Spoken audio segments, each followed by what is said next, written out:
Situé en Asie orientale, le Japon est un archipel entré d'océan. Sa superficie s'étend sur plus de 3500 km du nord au sud, offrant une grande variété de climats. La majeure partie se trouve en zone chaude, mais dans le nord ou sur certaines îles éloignées, on peut avoir un climat subarctique ou tropical. 75% de son territoire est recouvert de montagnes avec un relief accidenté, malgré que la majeure partie de sa population est concentrée sur les plaines côtières.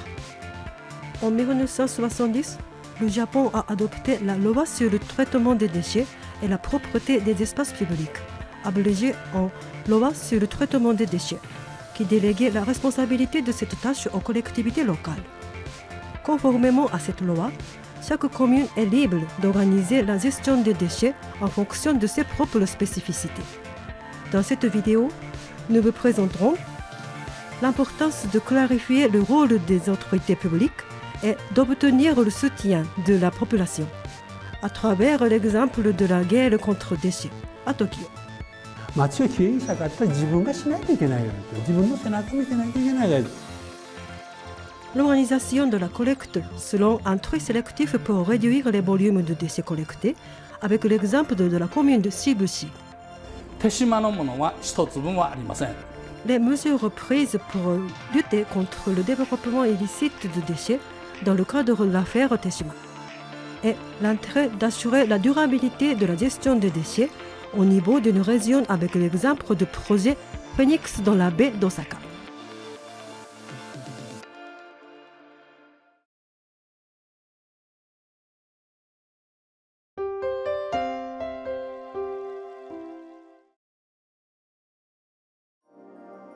Capitale du Japon, Tokyo est une mégalopole qui s'étend sur plus de 2100 km² avec une population dépassant les 14 millions d'habitants. Elle a aujourd'hui la réputation d'être une des villes les plus propres de la planète. Mais cela n'a pas toujours été le cas. Il a fallu surmonter de nombreuses difficultés avant d'y parvenir. L'histoire de la gestion des déchets à Tokyo connaît un grand tournant avec ce qu'on a appelé la guerre contre les déchets. Cette guerre contre les déchets fait référence à une confrontation entre différentes villes de la capitale nippone à propos de la gestion et du traitement des déchets. Nous allons utiliser cet exemple de Tokyo pour illustrer l'importance du rôle des autorités publiques pour obtenir l'adhésion de la population. Le problème des déchets est devenu particulièrement pressant à Tokyo dans les années 1960. À cette époque, les déchets étaient jetés un peu partout dans les rivières et la ville débordait de poubelles non collectées. Mouches et moustiques se sont proliférés dans ces décharges à ciel ouvert, favorisant la propagation de maladies contagieuses en zone urbaine et entraînant un grave problème de santé publique. Dans les années 1960, la grande majorité des déchets ramassés dans les différentes villes de Tokyo étaient déversés dans la décharge de la ville de Koto. La législation en vigueur stipulait de privilégier, dans la mesure du possible, l'incinération pour le traitement des déchets afin de promouvoir un cadre de vie sain. Mais l'opposition des riverains au projet de construction d'usines de traitement avait ralenti sa généralisation. Face à une démographie en constante croissance, les installations existantes ne suffisaient plus pour incinérer tous les déchets. Ceci a mené au fait que les déchets ramassés dans les différentes villes étaient envoyés sans traitement dans les décharges de Koto. Chaque jour, plus de 100 000 camions pouvaient se diriger vers les lieux de dépôt de Koto, provoquant des embouteillages et nuisances sonores énormes. Outre la puanteur et les invasions de mouches et de moustiques autour des décharges, il fallait aussi gérer des incendies. La situation était devenue intenable pour les habitants de la ville de Koto. La municipalité de la ville de Koto a donc décidé d'adresser un courrier officiel à la ville de Tokyo et aux autres villes pour réclamer une prise en charge équitable de la gestion des déchets. Un accord a été convenu. Chaque ville s'engager à traiter les déchets générés sur son territoire en se dotant d'incinérateurs et à ne plus les transporter vers les déchargés de coton. Plusieurs villes ont rapidement appliqué cet accord et ont commencé à construire et à mettre en service des incinérateurs. Mais dans certaines villes, les projets de construction d'usines d'incinération furent entravés par des mouvements de protestation. Par exemple, dans la ville de Suginami, la décision de mettre en place des installations sans préavis provoqua l'opposition des riverains, qui n'avaient pas été consultés et qui craignaient des problèmes de pollution atmosphérique et de pointeurs, ainsi que des embouteillages. La situation est arrivée au point où Koto se mit à refuser l'entrée au camion poubelle de Suginami dans le décharge, ce dernier n'ayant pas d'usine de traitement. Les villes sans incinérateur se retrouvèrent obligées d'arrêter temporairement la collecte des déchets et les déchets non collectés étaient abandonnés dans les rues. Avec les mouvements de protestation contre la construction d'usines d'incinération, la pollution s'est répandue rapidement dans toute la ville, aussi bien dans les villes équipées de décharges ou d'incinérateurs que dans les autres. Face à cette crise pressante des déchets qui menace la vie des habitants de Tokyo, le gouverneur de Tokyo déclara la guerre contre les déchets en 1971. Il a clairement exposé les problèmes sanitaires et de détérioration du cadre de vie que cette mauvaise gestion des déchets entraînait. Les négociations entre la ville de Tokyo et les résidents se sont poursuivies de concert, mais aucune solution ne semblait se dégager. Le tribunal de la ville de Tokyo a recommandé une procédure de conciliation. Les négociations pour parvenir à un accord entre les deux parties ont commencé. Après avoir écouté les avis de la ville de Tokyo et des résidents, le tribunal a décidé de créer un comité de pilotage. Les experts des deux parties furent invités à y prendre part, afin d'étudier concrètement les conditions acceptables pour une conciliation. Tenant compte des revendications des résidents et des propositions de la ville de Tokyo, on réalisa des études environnementales et a rédigé le dossier en vue d'un accord. La conciliation entre la ville de Tokyo et les habitants a été finalement conclue en 1974, mettant fin à la guerre contre les déchets. L'accord se composait des dispositions suivantes. Obtenir l'accord préalable des riverains pour des projets de construction et d'exploitation d'usines d'incinération, selon un mode participatif.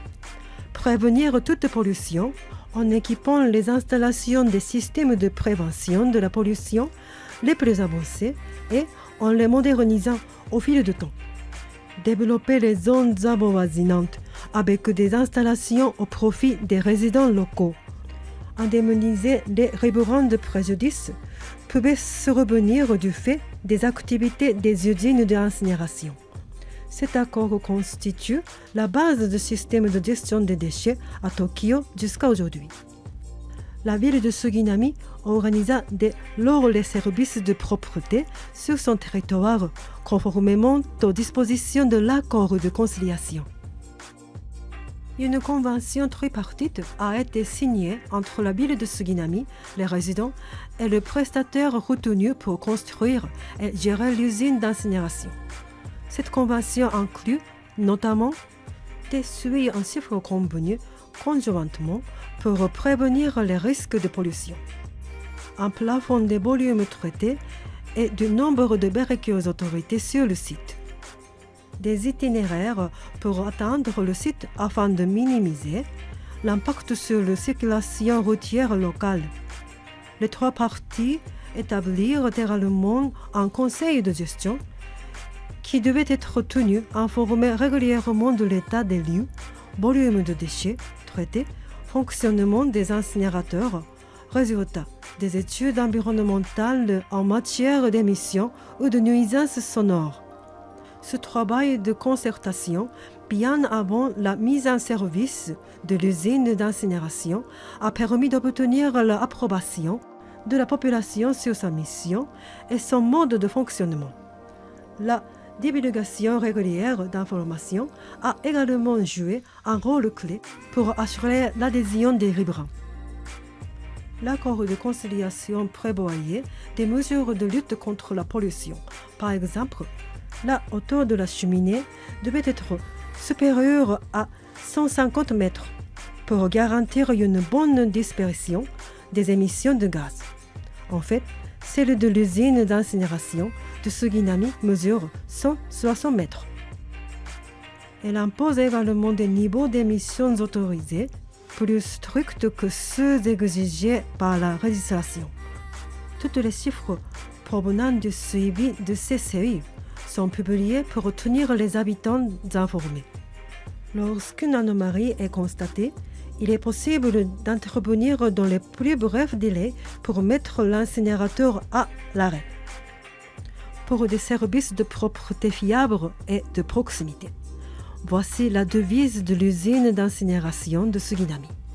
Afin de s'intégrer parfaitement dans l'environnement, les toits et les parois sont recouverts de végétation, la couleur des murs et la taille des éclairages reprenant celle des bâtiments environnants.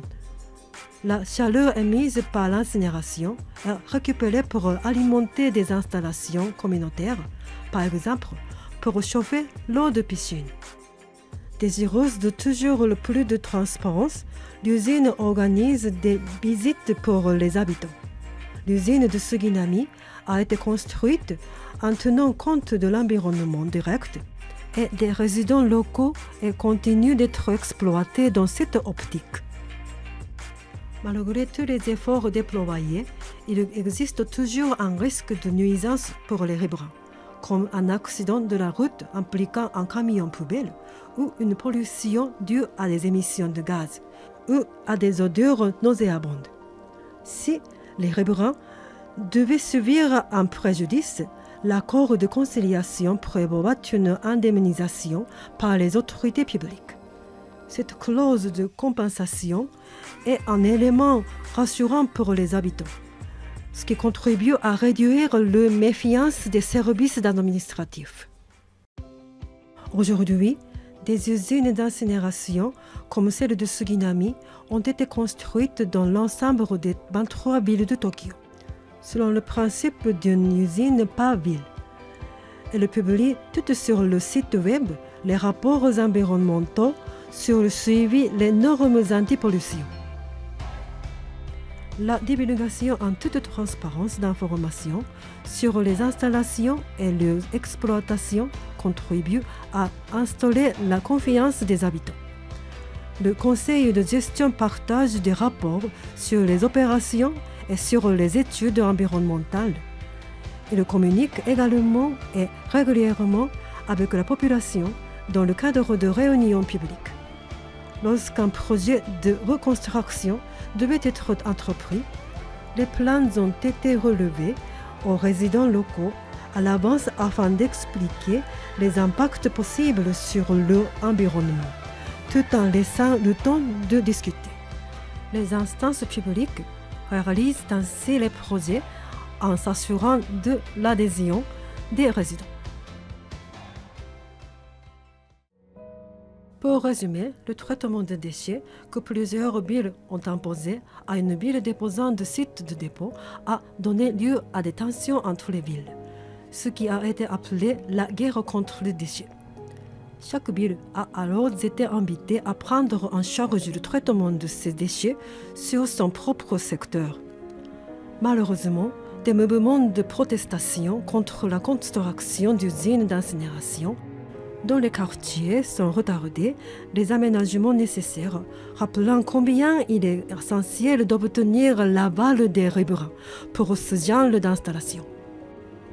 Ceci démontre l'importance de créer le plus tôt possible un espace d'échange entre les trois parties prenantes, qui sont les résidents, les autorités publiques et l'exploitant de l'usine d'incinération.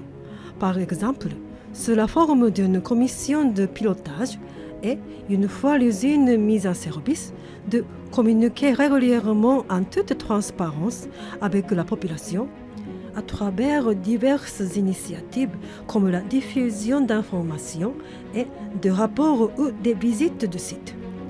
Ces efforts constants des services de la ville garantissent le soutien de la population et une gestion cohérente et efficace des déchets sur l'ensemble du territoire.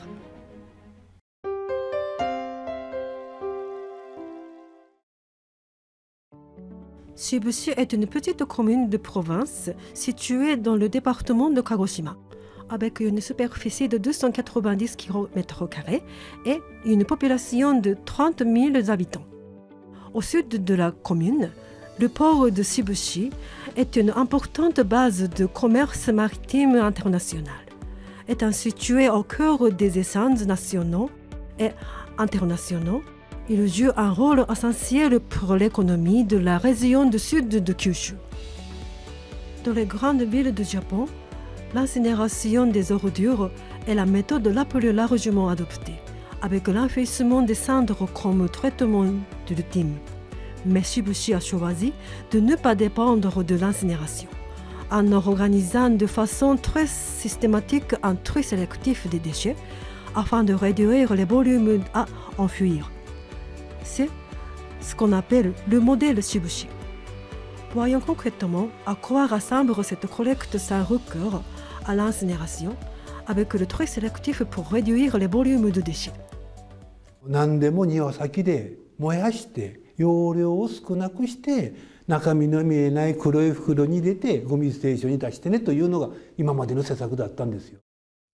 En 1990, une décharge de déchets fut aménagée sur la commune de Shibushi. Aucun tri sélectif n'était prévu à l'époque. Les déchets ménagers y étaient simplement enfouis. Selon les estimations établies à l'époque, la capacité de stockage devait être atteinte en 2004. Un projet de construction d'une usine d'incinération commune avec les municipalités voisines ayant vu le jour, Shibushi a envisagé à un moment donné de passer à l'incinération. Cependant, les risques que faisaient peser sur la santé humaine les émissions toxiques de dioxine des incinérateurs étaient à l'époque un vif sujet d'actualité. Les risques de pollution et l'impact possible sur la santé des habitants furent largement débattus par le maire et les responsables de services de la ville. Le coût que représentait la participation de la commune à la construction de l'usine d'incinération a également été un facteur décisif. Shibushi décida finalement de se retirer du projet. Mais, afin de pouvoir utiliser le plus longtemps possible la décharge existante, Shibushi chercha à réduire au maximum le volume de déchets, en organisant un tri en un très grand nombre de catégories utilisables par l'industrie du recyclage.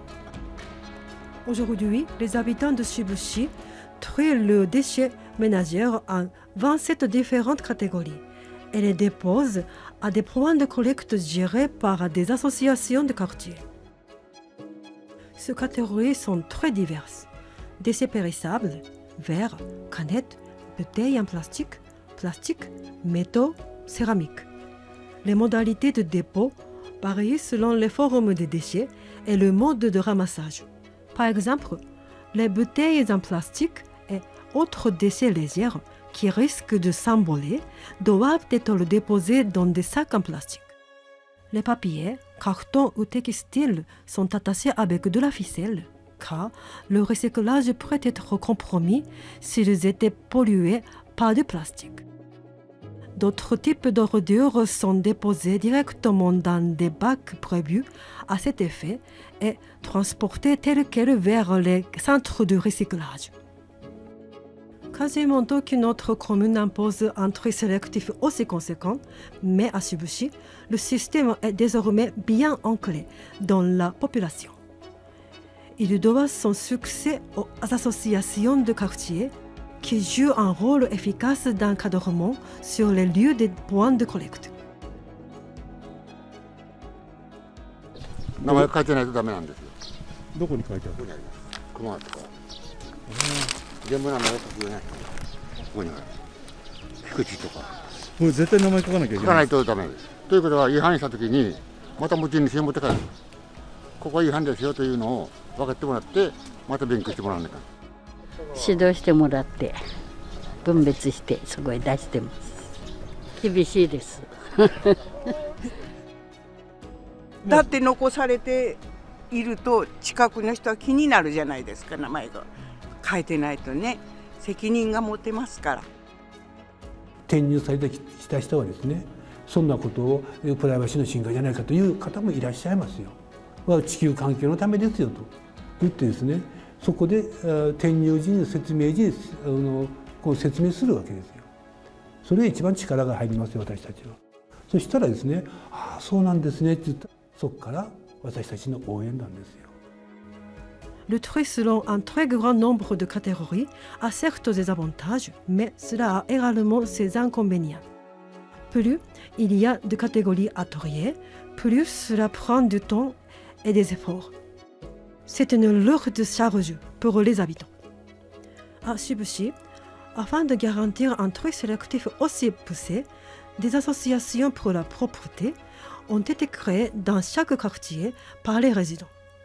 Cela devise « Protégeons nous-mêmes notre quartier ». Ces associations ont la mission suivante: d'organiser des campagnes de sensibilisation aux questions environnementales, d'inclure des pratiques de tri sélectif précises auprès de la population, d'organiser des campagnes de propreté. Elles sont aussi les interlocuteurs privilégiés des services municipaux pour tout ce qui est relatif à l'environnement. Shibushi organise régulièrement des séminaires sur l'environnement. C'est l'occasion pour les résidents d'apprendre les règles de tri sélectif des ordures et d'autres initiatives pour préserver l'environnement. La gestion des points de collecte est confiée aux résidents, qui sont tous membres de l'association de leur quartier. Ce système permet aux résidents d'apprendre les uns des autres les règles de tri et d'inclure la pratique dans les habitudes. Les résidents participent aussi à tirer de bénévoles à des opérations de propreté de leur quartier sur un secteur qu'ils délimitent eux-mêmes pour maintenir un cadre de vie propre et agréable. Il lui suffit d'en faire la demande et de s'inscrire auprès de la municipalité. Les habitants sont nombreux à soutenir cette initiative et y participent activement. Aujourd'hui, Shibushi a réduit ses déchets mis en décharge de 80% par rapport à la situation antérieure à la mise en œuvre de tri sélectif. La décharge ouverte en 1990 prévoyait 14 ans d'exploitation avant d'atteindre le maximum de ses capacités. Grâce aux efforts de tri systématique, on estime qu'elle pourra continuer à contenir des déchets jusqu'en 2050. De plus, Shibushi maintient depuis 2005 un taux de recyclage de l'ordre de 75%, alors que la moyenne nationale est autour de 20%. La valorisation des déchets triés a été confiée par la municipalité à des entreprises privées spécialisées dans le recyclage. Par exemple, les déchets périssables sont réduits en poudre et mêlés avec la sciure de bois pour être transformés en engrais. Des chutes de cyprès sont rachetées à des scieries car on sait que les copeaux de bois concassés ont la propriété d'absorber l'eau et les odeurs. Les mélanger aux déchets périssables pulvérisés a pour effet de réduire les odeurs. 80% de compost ainsi obtenu au bout d'un processus de fabrication de 6 mois est mis en vente, tandis que les 20% restants sont distribués gratuitement 2 fois par an aux habitants, dans une volonté de leur restituer le fruit de leurs efforts de tri sélectif. L'agriculture est une activité très développée à Shibushi, garantissant des utilisations durables pour le compost ainsi produit. Une fois que la municipalité s'est assurée de la disponibilité d'un circuit, c'est-à-dire lorsqu'elle a trouvé une filière de recyclage capable de collecter une catégorie de déchets valorisables, elle organise le tri sélectif de ces déchets au niveau des ménages. Ainsi, il n'arrive jamais que les déchets collectés ne trouvent pas preneur. Les recettes collectées par Shibushi par la vente de déchets valorisables aux entreprises de recyclage pour l'année fiscale 2021 se sont élevées à 13 millions de yens. Une partie de cet argent est utilisée pour la gestion des points de collecte et l'organisation de séances de sensibilisation, c'est-à-dire qu'il est indirectement redistribué aux habitants.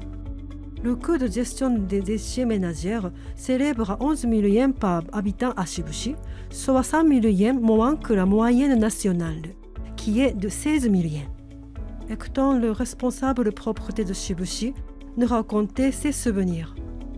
自分の出したゴミに責任を持つとか、そういう言葉を使いながら市民を説得していってきたということですよ。こんな面倒くさいことをさせやがってというのはありましたけども、それはもう100人が100人私たちの言うことに賛同するとは限らんわけですから、やはり大多数の人が賛成をして、そして少数意見があればそれは丁寧な説明をして協力してもらうというのを相当努力しないといけないと思いますよね。街をきれいにしたかったら自分がしないといけないからと、自分の背中見せないといけないからと。Pour réduire encore les volumes de déchets de décharge, Shibushi cherche aujourd'hui à valoriser les couches chutables dont la quantité a beaucoup augmenté ces dernières années. Le responsable de propreté conclut en nous expliquant en quoi le modèle Shibushi de réduction de volume de déchets grâce à un recyclage et une valorisation systématique peut être adopté à la situation des pays en développement. 途上国もさっき言った通り島処分処理の時代か再利用再資源化ということに僕は入っていくと思うんですよ。早くの分別の大切さに気づけばいいのになとか、途上国の技術力とか経済力とかですね考えたらですね、私たちの今このやっているのが手の届く施策かなと思って。Depuis 2009, Shibushi organise des formations pour des stagiaires de pays en développement, lors desquelles il y a transfert de technologies de modèles Shibushi. Pour des pays qui ne disposent pas des moyens financiers ou techniques pour installer des incinérateurs, le modèle Shibushi, fondé sur le tri sélectif, peut s'avérer une alternative utile et plus facile à mettre en œuvre. On a compris que ce modèle, ou toute introduction d'un système de collecte basé sur le tri, nécessite la coopération des habitants.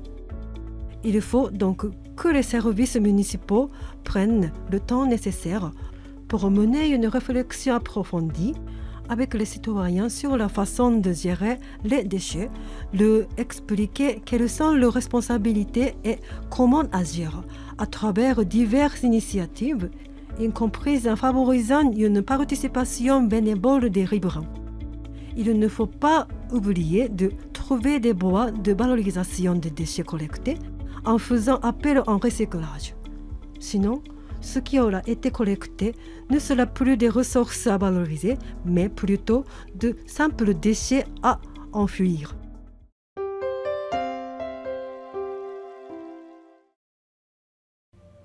Au Japon, on distingue les déchets ménagers qui proviennent essentiellement des foyers et les déchets industriels qui sont produits par les entreprises. Les déchets industriels sont divers en une vingtaine de catégories, allant des gravats au plastique. Le traitement relève de la responsabilité des entreprises. Des décharges illégales de déchets industriels ont fait l'objet de scandales dans le passé. Nous expliquerons ici l'importance de la surveillance, les inspections et les interventions rapides pour lutter contre l'apparition de décharges illicites, tout en rappelant le coût faramineux et l'énergie considérable qu'il faut déployer pour remettre en état un site pollué à travers l'exemple de l'affaire Teshima. Teshima est une île située dans la mer intérieure de Seto, entre Honshu et Shikoku. Teshima signifie l'île d'abondance. Jouissant d'un riche environnement naturel, la production risicole et piscicole y était abondante. 春になったらここ山いっぱいに松が緑になってですね、4月の後半から5月にかけてツツジの花が咲いてですね、花見に来てました。その頃手島ではその花見っていうのはツツジでしてました。夕方になって潮が引くとですね、浜へ降りて貝を取ったりですね、いろんなことをして遊んでですね、重箱の中へ、帰りがけには貝を入れて、持って帰っていたというふうな素晴らしい思い出のあるところですが。Monsieur Aki nous parle d'un endroit qu'on a du mal à imaginer aujourd'hui.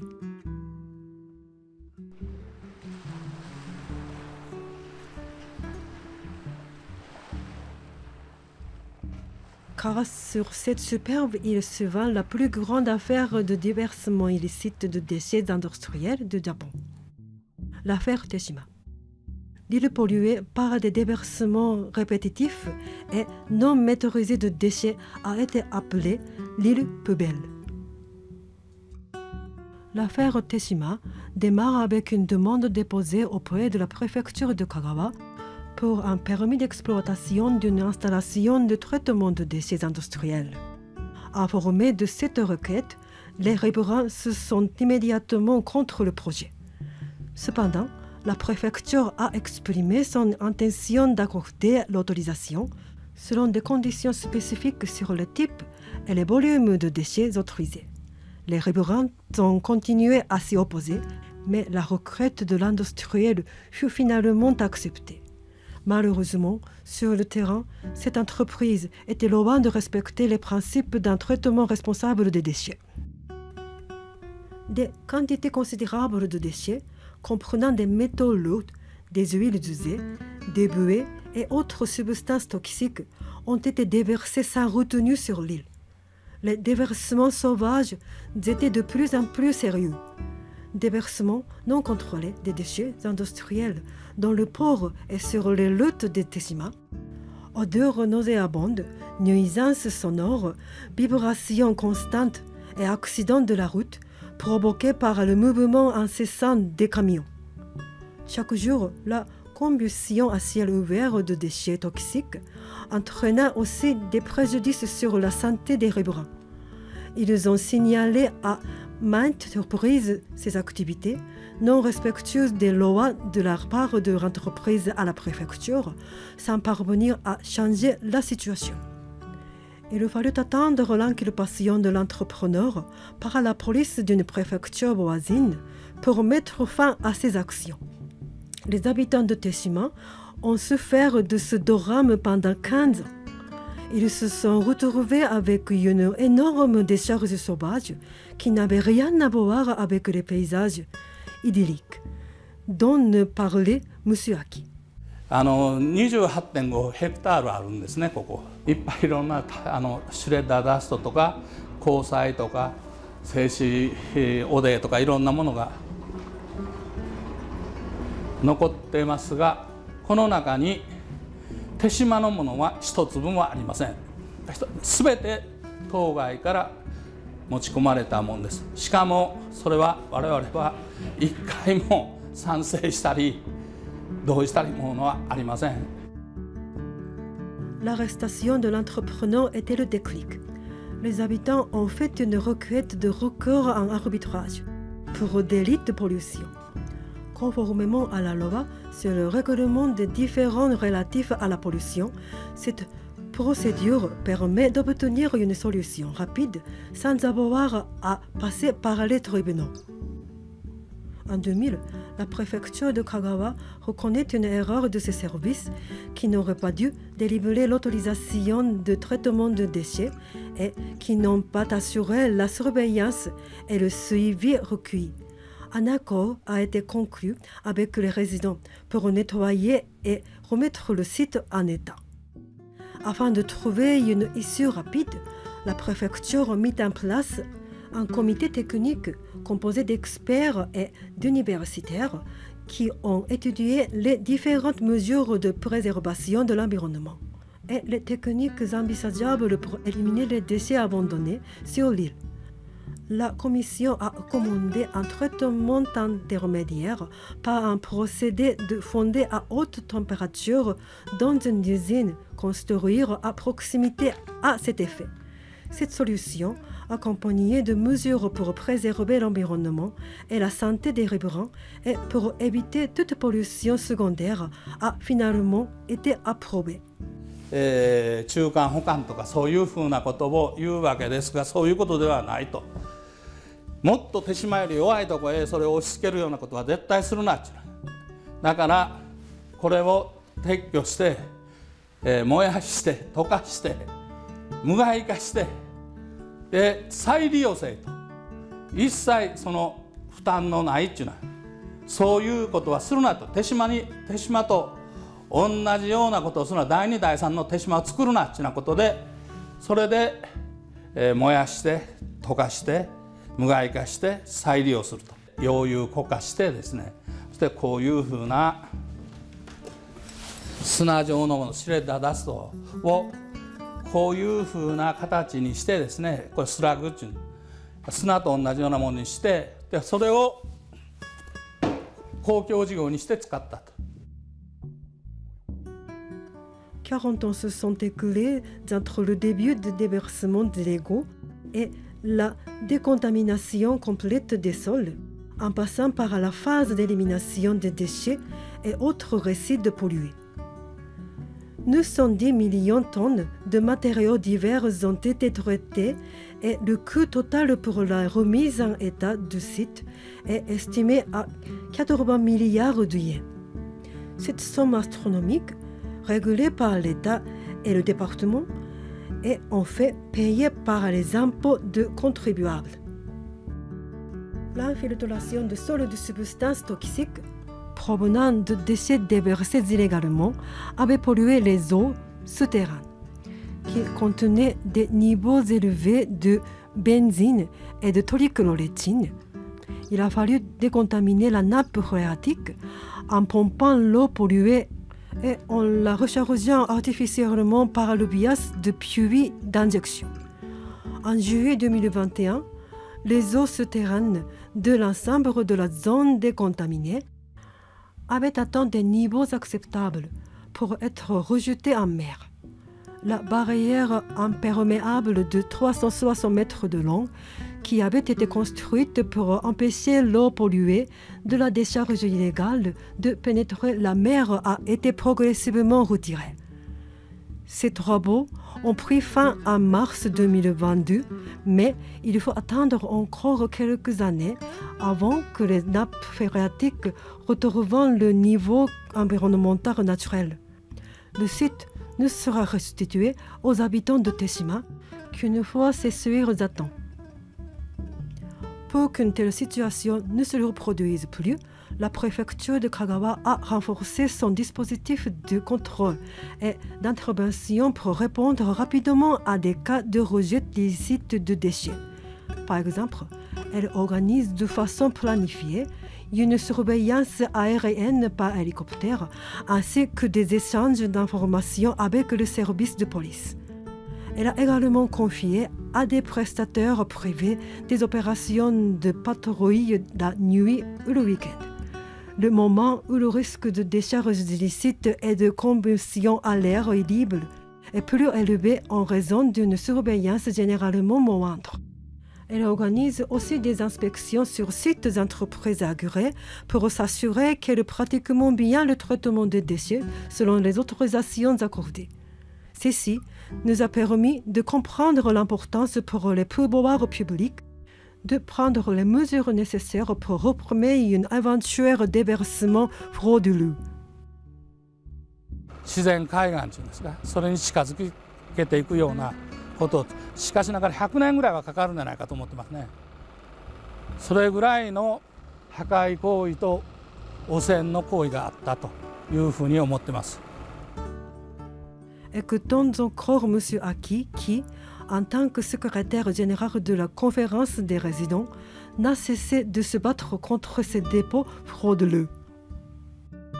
よくここまで来たなとその先人たちから受け継いだ素晴らしいものっていうのはね、やっぱり引き継いでいかなんだいかんっていうのはね、自分の目で見てですよ、自分の耳で聞いて、自分で考えてですよ、自分の手と足で行動していく以外方法はないっていうんです。誰かが何とかしてくれるってことはありえないっていう。Les conséquences d'une telle pollution sont difficiles à évaluer. Le coût et le temps nécessaires pour remettre en état le site pollué par cette décharge sauvage ont été astronomiques. Pour lutter contre les déversements illicites, il est primordial que les autorités publiques communiquent étroitement avec les entreprises agréées et avec la police à travers un partage d'informations et des inspections régulières des sites et mettant en place un système de surveillance permettant d'identifier rapidement les cas qui nécessitent une intervention rapide. Dans le cas où des déversements illicites sont avérés, il faut immédiatement établir une structure de coordination réunissant experts et résidents concernés afin de saisir l'étendue des dommages et réfléchir rapidement aux moyens d'éliminer ces déchets et de décontaminer le site. L'inaction risque de mettre gravement en péril l'environnement. Il est nécessaire de mettre en place une solution rapide.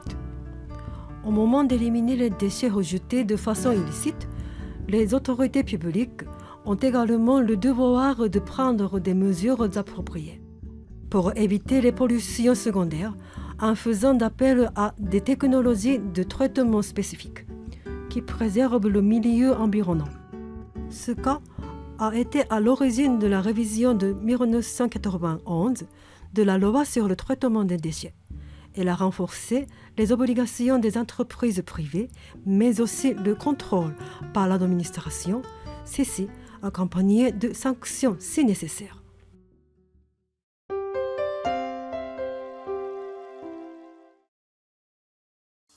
Au centre de l'archipel japonais, la région de Kinki regroupe 6 départements: Osaka, Kyoto, Shiga, Hyogo, Nara et Wakayama. Elle représente la seconde zone urbaine et la seconde région économique du Japon et constitue le centre vital du Japon de l'Ouest. Le projet Phoenix de la baie d'Osaka a été lancé pour assurer une gestion durable des déchets générés dans cette vaste région de Kinki. Voyons ensemble les avantages d'une collaboration régionale pour l'exploitant, illustrés à travers les avantages et les enjeux de ce projet de la région de Kinki. Dans les années 60 et 70, le Japon connut une rapide croissance de son économie, entraînant des modes de production et de consommation de masse avec les déchets qui vont de pair. La période est marquée par une croissance exponentielle des volumes de déchets au niveau national. Le développement économique et démographique de Kinki suivit cette tendance et a rapidement évolué, de même que les volumes de déchets générés. Trouver des terrains pour établir des sites de stockage ou de traitement de déchets à l'intérieur des terres se révélera de plus en plus difficile du fait de la forte densité de la population. Face à des quantités de déchets en constante hausse et à l'impossibilité de trouver un nouveau site, le principe d'une gestion intercommunale a apparu comme la solution. Rappelons que dans le passé, de nombreuses municipalités étaient confrontées au même défi, à savoir trouver de nouveaux sites d'enfouissement pour les déchets ultimes.